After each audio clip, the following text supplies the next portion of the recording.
Bienvenue dans African Newsroom, l'émission qui décrypte l'actualité économique et financière du continent africain. Nous sommes au Caire en Égypte, dans le cadre de la cérémonie d'adieu et d'investiture du 4e président d'Afreximbank. Nous avons le plaisir d'accueillir M. Émile Fidiek, directeur de publication d'Echo Matin, M. Adama Watt, directeur de publication Finance Afrique, et M. Omar Ben Yeda, directeur du groupe IC Publication. Merci à vous d'être avec nous.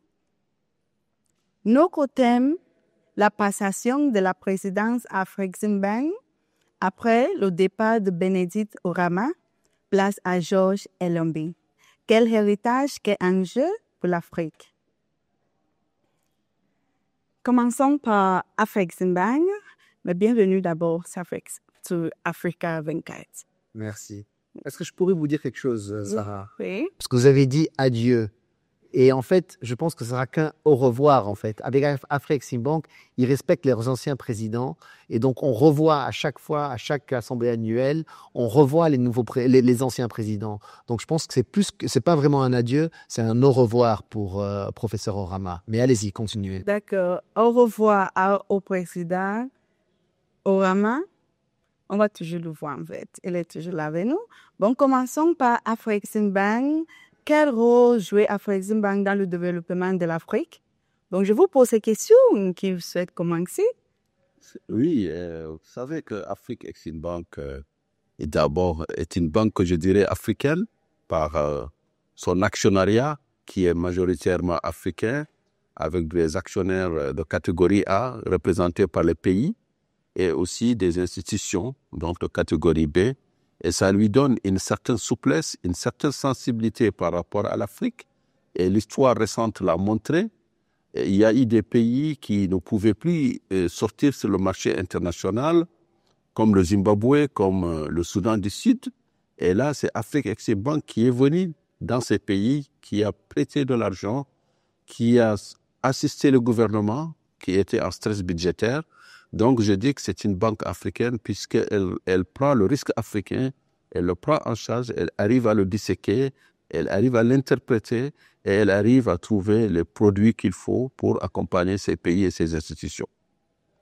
À vous, monsieur.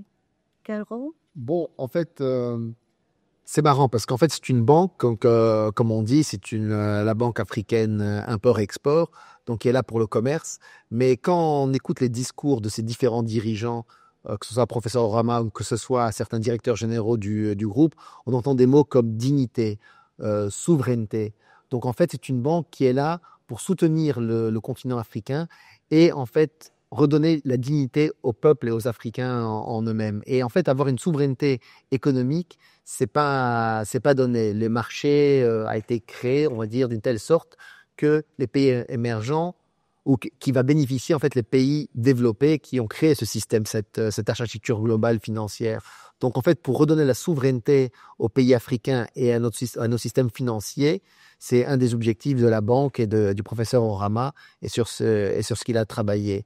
Et en fait, moi je suis un partisan, on va dire, du marché libre et d'une économie, on va dire, plutôt libérale. Mais en fait, on a vu que le marché n'est pas parfait, comme on a appris en économie. L'Afreximbank est là pour contrer ou réparer les défaillances du marché. Donc, il traite certains défis, il essaye de regarder en fait les contraintes, les défis auxquels nous devons faire face en tant qu'Africains, et ils disent voilà comment on peut créer des instruments et des nouveautés pour contrer ces défis et contrer les défaillances du marché. Donc c'est une banque qui a beaucoup grandi en 10 ans, mais bon, beaucoup grandi en 32 ans depuis sa création. Sa création c'était en fait un Sénégalais, Babacar Diaye, qui était président de la Banque africaine de développement, qui a décidé de créer une banque qui avait, on va dire, plus de flexibilité. Parce que pourquoi il a créé cette banque, Babacar Ndiaye? Parce qu'il savait qu'au sein de la Banque africaine de développement, il ne pouvait pas résoudre certains problèmes, dont le problème de commerce intra- et interafricain. Donc, c'est pour ça qu'il a créé une banque avec un peu plus, on va dire, de marge de manœuvre pour pouvoir aider au continent africain à se développer. Mais concrètement, quel rôle pratique Afreximbank joue? Bon, vos discours sont bien, mais quel rôle dans la santé, éducation, économie que vous voyez Afreximbank jouer jusqu'à aujourd'hui? Bon, prenons le mandat de Orama, il a fait 10 ans. Quel rôle voyez l'institution jouer dans le développement du continent? Mon collègue, en fait, il vous a donné 2 exemples extraordinaires. Oui, Pourquoi? Pourquoi? Parce qu'il a cité le problème du Zimbabwe. Oui. Le Zimbabwe, en fait, à un certain moment, toutes les banques internationales ne pouvaient plus donner des lettres de crédit au Zimbabwe. Donc, ce qui veut dire que le Zimbabwe ne pouvait plus importer de produits, ces matières premières comme l'essence, comme les engrais, comme des produits médicaux, des produits de santé, des produits agricoles pour nourrir son pays. Et donc l'Afreximbank est venue et a créé et a développé des produits pour qu'elle puisse en fait importer ces produits de l'extérieur. Et avec les engrais, qu'est-ce qu'on fait? On investit dans l'agriculture pour pouvoir après exporter les produits qu'on... J'ajouterais même, si Elie le permet, j'ajouterais même une chose, lors de la crise, effectivement, la COVID-19, l'Afrique était en stress par rapport au vaccin, puisque tous les pays étaient recroquevillés sur eux-mêmes et chacun parait à ses urgences. Il fallait donc financer les vaccins, et c'est Afreximbank qui a sorti une ligne de crédit de 1 à 2 milliards de dollars pour permettre aux pays africains d'acheter les vaccins et les produits sanitaires urgents. Et à vous, M. Je dirais que le rôle de départ de cette banque, c'était de développer le commerce intra-africain.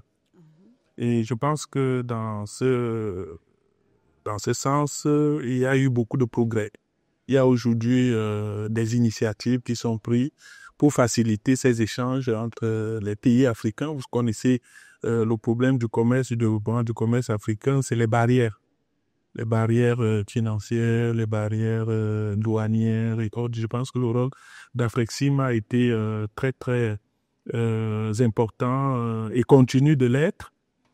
C'est une banque qui s'est beaucoup développée aussi, qui couvre aujourd'hui géographiquement l'ensemble du territoire, du continent, ce qui n'était pas le cas au départ. Je pense que chaque région aujourd'hui bénéficie d'une présence très, très active d'Afreximbank. Je pense aussi que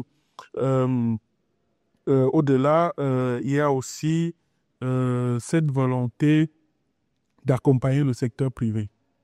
Le secteur privé, et cela se voit au niveau de l'évolution du chiffre d'affaires, des indicateurs de la banque, qui est aujourd'hui quand même, ces indicateurs sont quand même assez révélateurs du rôle qui est joué continuellement. Et puis l'intérêt que porte aussi l'environnement international sur la banque. Vous voyez, il y a quand même un débat dans sa notation entre les Asiatiques et les Européens. Et je pense que tout ça, tous ces éléments concluent tout simplement à dire que la banque ne laisse pas rester stable. Elle a beaucoup évolué, elle a encore beaucoup de choses à faire, elle suscite du débat, et je pense que le rôle aujourd'hui du nouveau président serait effectivement de répondre à ces nouveaux défis. Bon, maintenant, parlons de la zone de libre-échange continentale. Bon, la ZLECAf représente un marché de 1,3 milliard de consommateurs. Quelle stratégie Afreximbank doit utiliser pour renforcer ce segment? Bon, voilà. Quand tu as pris la parole. Oui. De manière factuelle, Afreximbank quand la ZLECA a créé son secrétariat, qui est basé à Accra, débloqué 1 milliard de dollars pour l'installation, les frais d'installation de ce secrétariat. Par la suite, la banque a débloqué un mécanisme au total de 6 milliards de dollars pour accompagner la zone de libre-échange continentale. Mais ce qui me frappe le plus, et comme l'a dit Émile, puisque nous savons les obstacles auxquels font face les acteurs économiques dans les échanges intra-africains, ce qui m'a le plus frappé, c'est la mise en place du PAPS, le Pan-African Payment System, qui permet aux monnaies africaines d'inter-échanger sans l'intermédiation des devises internationales, notamment du dollar. Concrètement, nous sommes en Égypte, ça veut dire qu'on peut importer une cargaison de blé, de produits alimentaires d'Égypte vers le Cameroun, en faisant intervenir la livre et le franc CFA uniquement, sans avoir à convertir la livre en dollars et le franc CFA en dollars, à passer par les lettres de crédit des banques avec le système classique. Donc là, avec le PAPS, on peut faire un mécanisme de compensation qui est géré par Afrique Exim Bank. Et là, si ce mécanisme s'étend à tout le continent, puisque pour le moment, je pense qu'il n'y a que 13 banques centrales qui ont adhéré, si toutes les banques centrales rejoignaient le PAPS, donc c'est pratiquement l'un des plus grands obstacles au commerce intra-africain qui va tomber. Donc je dirais que la banque, elle est très engagée dans ces échanges intra-africains. Elle le montre tous les jours à travers ces forums, à travers les investissements qu'elle fait aux acteurs de l'économie, au secteur privé, aux États. Et on le dira jamais assez, il ne faudrait pas une seule Afrique Exim Bank, mais plusieurs banques de développement, plusieurs banques commerciales pour que le commerce africain atteigne son rythme de croisière. Donc, si je pouvais rajouter à ce que mon cher collègue Adama a dit, il a parlé, en fait, moi j'avais parlé des différents obstacles et des défaillances du marché. Donc, vous avez mentionné PAPS, et il y avait un obstacle, c'était le paiement, en fait. Le paiement entre pays africains, entre différents groupes privés africains. Moi, si je suis en Tunisie, pour acheter quelque chose du Cameroun, il fallait que je passe soit par l'Europe, soit par les États-Unis, pour pouvoir payer le Cameroun, c'est vous. En Mauritanie, la Tunisie en Mauritanie, il faut passer par l'Europe ou par les États-Unis. Donc, PAPS, ça résout le problème de paiement. Après, il y a un problème d'information. Moi, je ne sais pas ce que mon collègue à Nouakchott a comme bien que je peux vendre en Tunisie. Donc, ce problème d'asymétrie d'information a été réglé. Après, il y a une question de formation. Moi, en tant que Tunisien, je ne suis pas formé à vendre ou acheter de mon ami à Nouakchott ni de mon ami au Cameroun. Donc, ils ont formé des groupes africains à pouvoir répondre aux appels d'offres internationaux et à avoir cette compétence, en fait, pour pouvoir agir sur le continent africain. Ils ont fait ça avec des grands groupes égyptiens, algériens, tunisiens, nigérians, sud-africains, pour pouvoir, en fait, répondre à des appels d'offres, que ce soit au Gabon, au Cameroun, etc. Et la dernière chose, ou deux autres choses, sur la qualité également. Comment est-ce que je peux garantir que la qualité du produit de mon ami à Nouakchott va être d'aussi bonne qualité. Donc, ils essaient d'avoir une certaine, on va dire, standardisation des produits, ou certifier les produits, une certification des produits pour pouvoir échanger plus facilement entre Africains et avec le monde. La dernière chose, c'est qu'ils ont contribué aussi à l'industrialisation en créant des zones économiques spéciales. Et on voit maintenant du Made in Bénin, Made in Gabon. Et comme on a vu en fait avec Arise, ils ont aidé Arise, ils ont financé Arise pour qu'ils ouvrent des abattoirs au Tchad.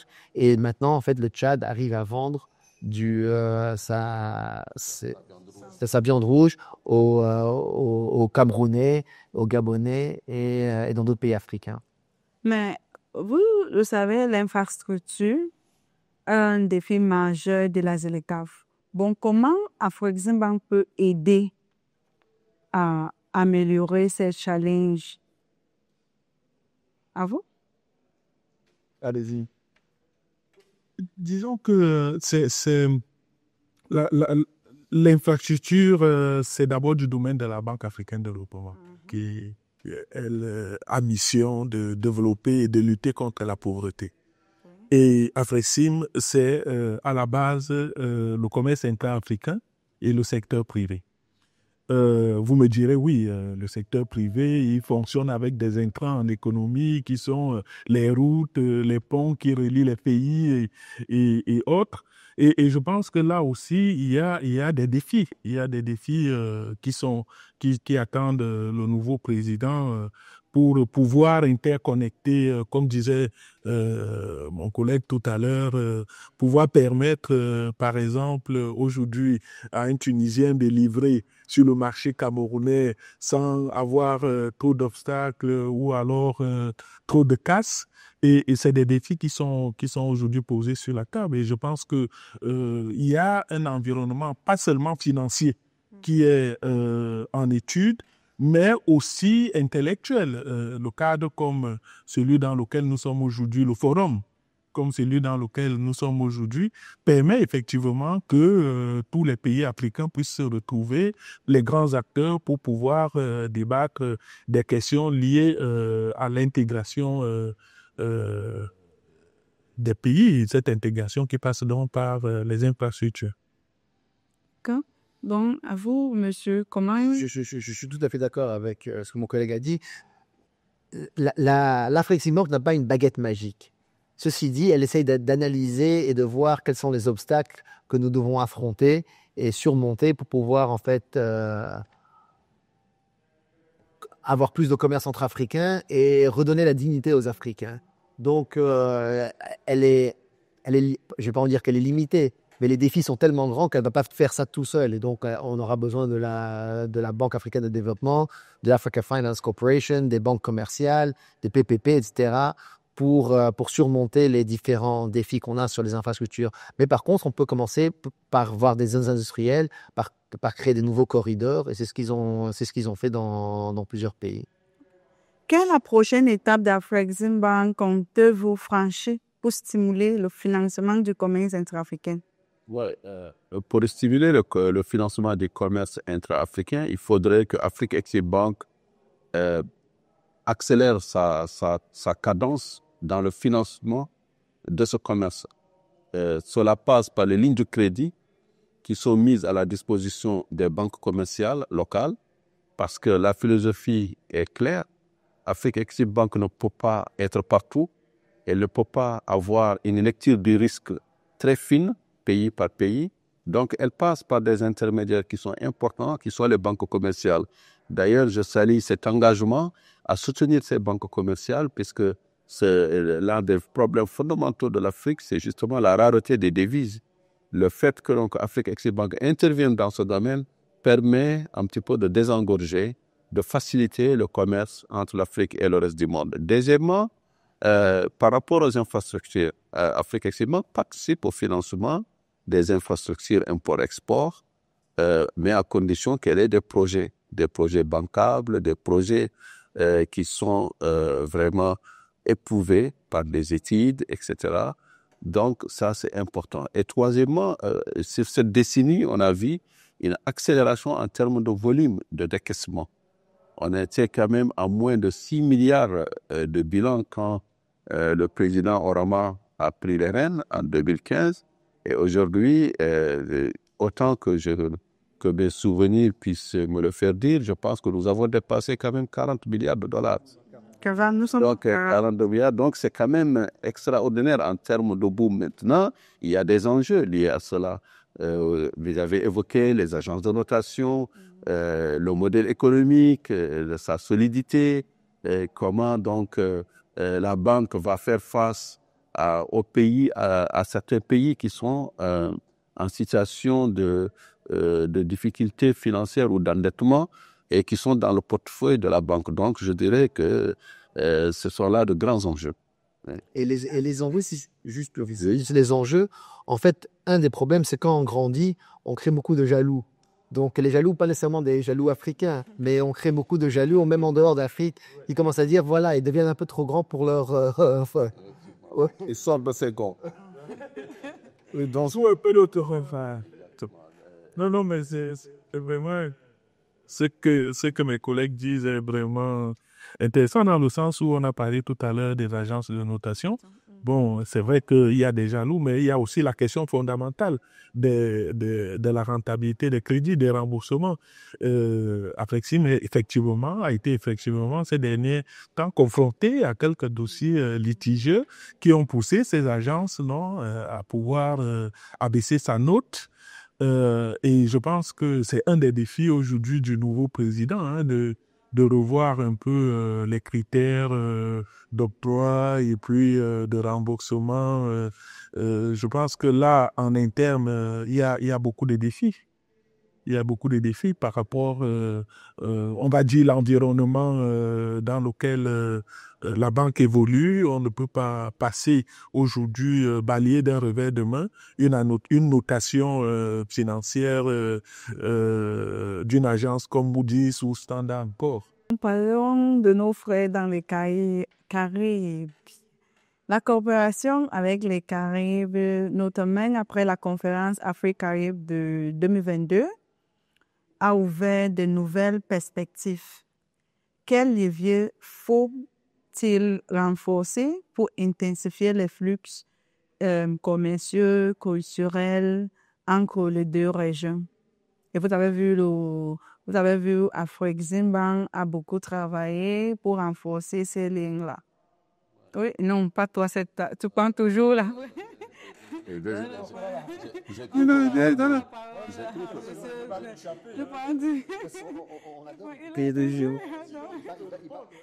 On avait beaucoup de raisons, il avait beaucoup de raisons.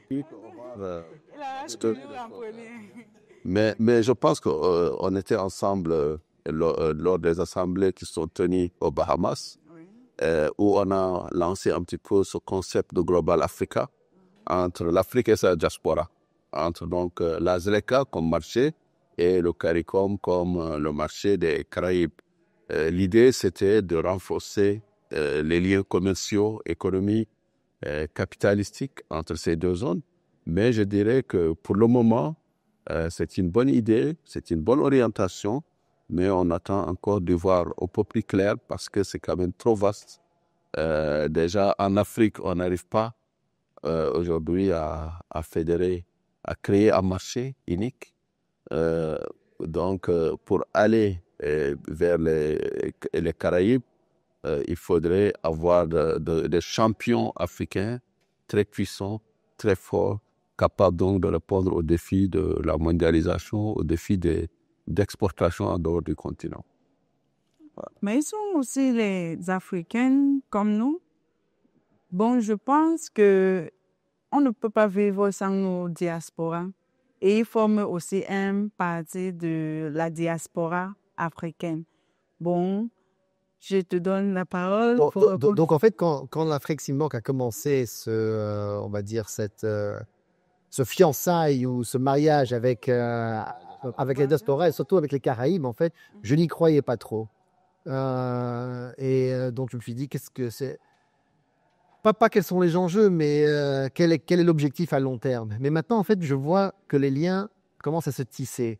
Et ces choses-là, en fait, ça prennent du temps. Et je vois aussi que l'union fait la force, même au sein des Nations Unies, au sein de la Banque mondiale. Et que si, en fait, les pays du Sud s'unissent sur un agenda qui est commun, ben, on pourra faire changer les choses. Donc, il y a ce côté politique, ainsi que le côté commercial également.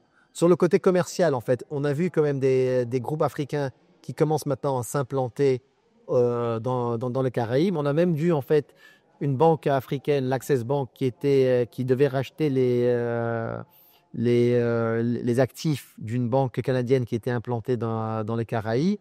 Donc on commence à voir en fait quelques échanges commerciaux, mais ce que l'Afreximbank essaye de faire, c'est changer les mentalités en fait, c'est changer les mentalités au sein de l'Afrique et changer les mentalités entre la diaspora et les Africains. Et trop souvent dans notre histoire, en fait, en Afrique, on a toujours donné priorité aux étrangers.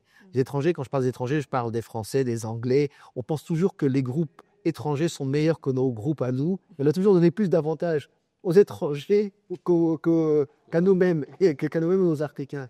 Donc en fait, c'est ce changement de mentalité que l'Afreximbank essaye de faire, et je pense qu'aujourd'hui, elle a réussi à changer nos mentalités en tant qu'Africains et aussi à tisser des liens un peu plus forts avec la diaspora qui reste très importante, comme on voit avec comme on voit avec les Africains qui sont en France ou aux États-Unis et au Canada, et maintenant avec nos frères et sœurs des Caraïbes. même avec l'initiative Canex, tu vois, au niveau culturel. Bon, ça, c'est une plateforme que l'Afrexim aussi a mis en place pour renforcer cette lien-là. Euh, Est-ce que tu as quelque chose à dire dans un minute? Disons que la relation entre les diasporas, la relation entre les Caraïbes et le continent a toujours existé.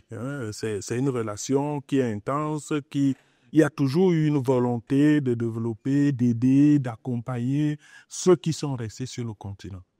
Il y a aussi, pour ceux qui sont partis, une volonté de rester connectés aux réalités de leur zone de provenance, d'origine.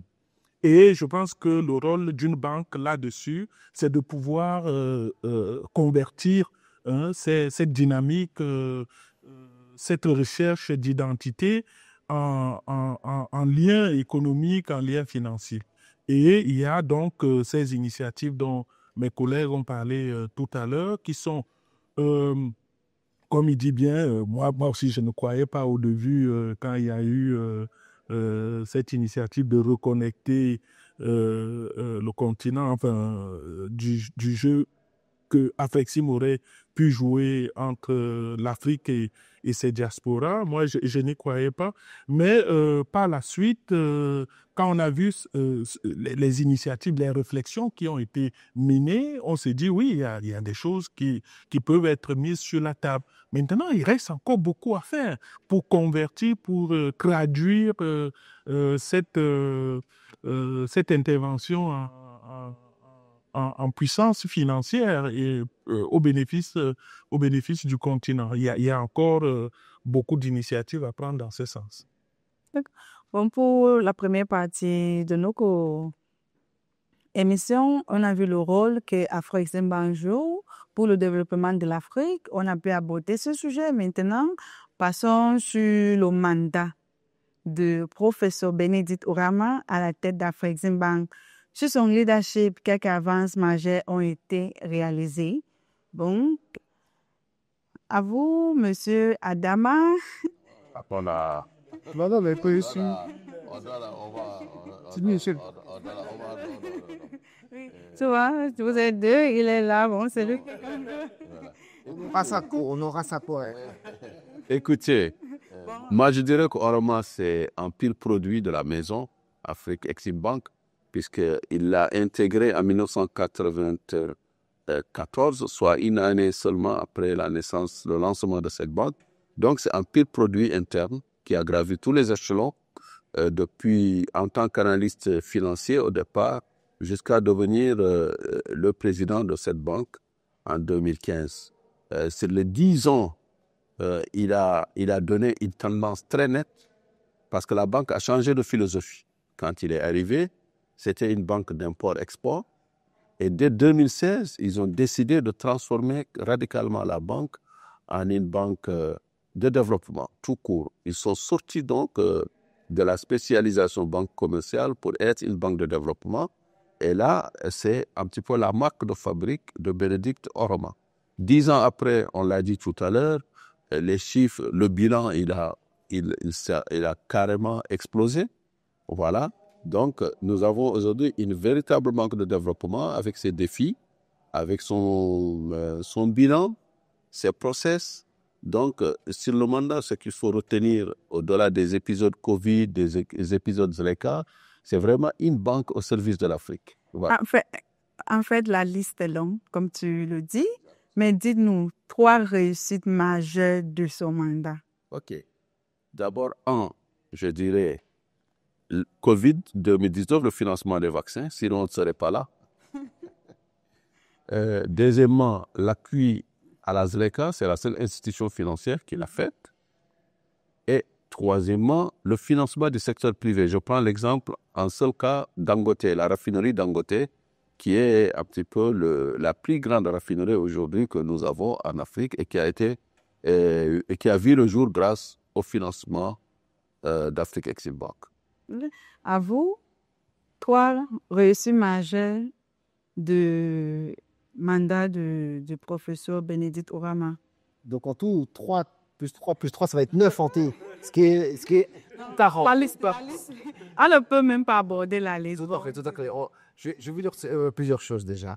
Sur le professeur Orama, on a passé la matinée à écouter un peu Les hommages. Oui, les hommages et les réalisations et comment ces réalisations ont été concrétisées. Donc les gens ont parlé de courage, de conviction, d'engagement, de dévouement, une certaine volonté, comme vous avez dit. Donc, et tout ça sur quoi? Courage, pourquoi? Conviction, pourquoi? Pour en fait essayer de transformer l'Afrique. Donc, ils ont lancé plusieurs initiatives. On a parlé de la SDECAF, Covid, et la troisième, vous avez dit, c'était La raffinerie. la raffinerie de Dangote, c'est secteur privé. Donc en fait, ils ont lancé également FEDA. FEDA, c'est pour investir, plutôt que de donner des prêts, c'est investir dans le capital des différentes organisations. Et ils ont financé, ils sont rentrés dans le capital de Arise, que nous connaissons très bien. Ils ont lancé aussi de nouveaux produits comme PAPS, qu'on avait mentionné, ainsi que le Africa Trade Gateway, pour mieux informer en fait les Africains et faire tout ce qui est certification, pas que des produits, mais aussi des sociétés africaines. Et donc, et la troisième chose, c'est tout ce qui est en fait concernant, on a parlé des actifs, c'est-à-dire les actifs sont passés de 6 à 42, c'est du x7 en fait. Et tout ça, c'est en fait des financements. Et comment ils ont en fait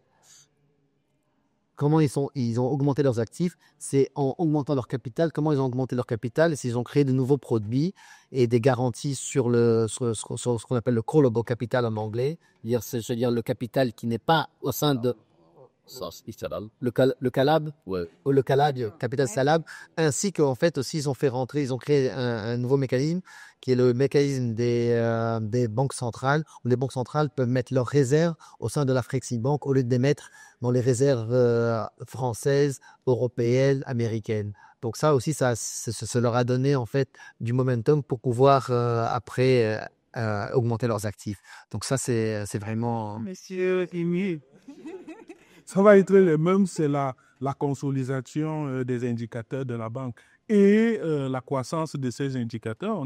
On est d'accord de dire de 9 millions de dollars à 42 millions de dollars, mais ce n'est pas milliards, 9 milliards de dollars, 42 milliards de dollars. Et on a parlé des produits financiers, le PAPS par exemple. Et puis aussi, il y a la vision, aller là où les autres ne veulent pas partir. Je pense que cette vision est à mettre à l'actif de l'ancien président. Est-ce qu'il y a des Président sortant, si vous voulez. Est-ce qu'il y a des promesses non tenues? Bon, est-ce que vos attentes ont été déçues pendant ces 10 dernières années? Toujours dans cette façon, on va normal. En 30 secondes, s'il vous plaît, on a plusieurs. Ça, c'est normal. En 30 secondes, est-ce que tu as été, à un moment que tu as été, bonjour, tu as été, tu as fait à 100%. Je n'avais aucune attente et je ne suis pas allé avec une demande de près de 5 milliards de dollars. Donc, non, de mon côté, il n'y a pas d'attente. Ceci dit, c'est très facile de critiquer, en fait, et c'est très difficile d'agir. Et donc, donner des conseils et critiquer les gens, c'est trop facile. Donc, moi, je n'ai pas. Et nous travaillons dans les médias, nous savons que les médias sont difficiles et que la critique est trop facile. Donc, non, je n'ai pas d'attente personnelle qui n'ont pas été. Ou je ne suis pas déçu de ce qui a été fait ou n'a pas été fait. Je suis sûr qu'au sein de l'Afrique Sinmo, il y a des choses qu'ils auraient voulu faire différemment. Mais bon, je pense que quand même, ce qu'ils ont fait, ça mérite. D'accord. L'héritage est-il suffisamment solide pour la transition? Bon, vous savez, docteur Elombi, quand la siège, il remplace nos coprésidents sortants, Bénédicte Orama. Est-ce que l'héritage, ce que Orama a dû faire pendant ces années est suffisamment solide pour la transition? Avoir l'ambiance aujourd'hui, enfin, le programme, les transmissions, c'est quand même... il n'y a pas de tension, à ce que je sache. C'est déjà un signe que l'héritage sera très, très bien transmis. Et puis, le nouveau président, Elombi, trouve une banque quand même aux indicateurs solides et avec des produits avec une plateforme de réflexion pour adapter les produits de la banque à l'évolution de l'économie, à l'évolution des réalités internationales et aussi pour pouvoir adapter le fonctionnement de la banque au contexte international. Je pense que maintenant, le vrai problème, c'est les défis dont on a évoqué tout à l'heure, le défi de la notation, qui lui-même tire sa source sur la qualité des créances et des remboursements, le défi aussi de comment on octroie les prêts. Il y a pas mal de réflexions et de critiques sur l'octroi, sur la négociation, l'organisation interne de l'octroi de ces crédits. C'est des choses sûrement qu'il faudrait revoir, qu'il faudrait rediscuter aussi avec le personnel en interne, l'organisation interne. Oui, et il y a du pain sur la planche. Et on espère que de 42 millions de dollars, milliards, 42, c'est millions de dollars. Milliards de dollars, voilà, de 42 milliards de dollars, on se retrouvera dans 10 ans à 200. C'est possible. C'est pas les objectifs qu'il avait dit, qu'il avait donné, c'était 200, c'est ça? Effectivement, oui. Bon, selon vous, quels sont les défis prioritaires que doit relever Dr. Georges Elombe? Alors, c'est moi ou c'est...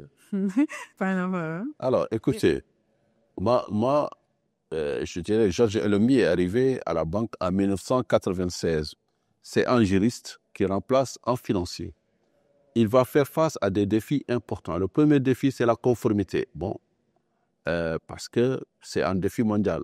Le deuxième défi, c'est le financement des industries créatives et culturelles qui font partie aujourd'hui je dirais, d'un compartiment qui est délaissé par les banques, mais la jeunesse africaine est très investie dans ces domaines-là. Il suffit de voir le PIB du Nigeria quand il a fait son rebasage en 2013-2014, on a trouvé que ces industries culturelles et créatives constituent aujourd'hui la force de ce pays, pourtant pétrolier. Donc, Afrique Exim Bank doit aller vers ça, le financement du secteur privé, et en essayant de descendre un peu dans l'étage pour toucher les PME africaines, parce que c'est les grandes absentes des politiques de financement des banques de développement. est-ce que, selon vous, cette institution est prête pour la transition? Les transitions qui ont eu lieu... Cette transition. Oui, mais les transitions qui ont eu lieu ces 30 dernières années, on va dire, ou les deux transitions qui ont eu lieu, ont toujours été des transitions en interne déjà, évolutionnaires et planifiées. Donc, si on parle de Dr Elombe aujourd'hui, et de 30 ans à la banque, c'est qu'il connaît la banque, il connaît les défis de la banque. Il a travaillé très étroitement avec les différents dirigeants de la banque au sein de ces années. Donc, il connaît tous les rouages de la banque. Donc, je ne m'inquiète pas pour ça. Il aura des défis qui sont internationaux. Le défi des agences de notation en est un. Mais bon, c'est un panafricaniste. C'est quelqu'un qui est convaincu. C'est quelqu'un qui est posé. C'est quelqu'un qui a étudié l'histoire, qui connaît, comme je vous ai dit, la banque et ce qui a marché, ce qui n'a pas fonctionné. Donc, et la transition a été de telle qu'elle est très fluide. Donc, c'est pas une révolution qu'on va voir, c'est une évolution. Et donc, j'ai tout à fait confiance dans la transition qui a eu lieu et la passation d'un leader à un autre. Bon, on a un leader qui est Orama. On va trouver un différent type de leadership avec Dr Elombe. Peut-être que ce sera une vision de consolidation de ce qui a été fait ces 10 dernières années. Et après de croissance mesurée, on va dire, puisque c'est un juriste qui peut-être prendra un peu moins de risques, mais qui sait que l'Afrique a besoin de cette banque et que cette banque, en fait, elle doit devenir encore plus importante et qu'elle va devoir jouer un rôle encore plus important pour pour soutenir la vision qu'il a de l'Afrique et qu'il partage avec le docteur Orama, professeur Orama et Jean-Louis Ekra et monsieur Erdodou avant lui.